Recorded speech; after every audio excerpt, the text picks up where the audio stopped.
Kheer స్టార్మర్‌కే 12% approval ratings పడిపోవడం, బ్రిటన్‌లో ప్రజలు క్రమంగా ఆగ్రహం పెంచడం, ప్రతి శని, ఆదివారాలు పెద్ద ఎత్తున ఉద్యమాలు చేస్తుండటం. ఏంటంటే గ్రూమింగ్ గ్యాంగుల దెబ్బకి తమ ఆడపిల్లలు 13, 12 ఏళ్ల ఆడపిల్లలు కూడా అత్యాచారాలకు గురవుతున్నారు. లేకపోతే మత మార్పిళ్ళకి గురవుతున్నారు. పెళ్ళిళ్ళ పేరుతో వేరే మత కార్యకలాపాలు పెళ్ళిళ్ళకి ఎళ్ళిపోతున్నారు. వాళ్ళ కుటుంబాలకు ఎళ్ళిపోతున్నారు అన్నటువంటిది హడావిడి నేపథ్యంలో ఇప్పుడు కీలకమైనటువంటి నిర్ణయాల దిశగా కీర్ స్టార్మర్ రెడీ అయ్యాడు. తాజాగా స్కూల్ గవర్నర్ల మీటింగ్ పెట్టి వాళ్ళకి ఎక్కడైనా సరే గ్రూమింగ్ గ్యాంగ్ ఉంటే యాక్షన్ తీసుకోండి. ప్రత్యేకించి ఆడపిల్లల్ని టార్గెట్ చేస్తుంటే యాక్షన్ తీసుకోండి. వాళ్ళని స్కూల్ నుంచి పంపించేయండి.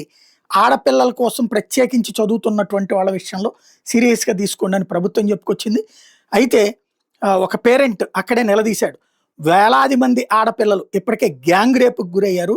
అథారిటీస్ దగ్గరికెళ్ళి కంప్లెయింట్ పెడితే దాని మీద రివర్స్ కేసులు పెడుతున్నారు.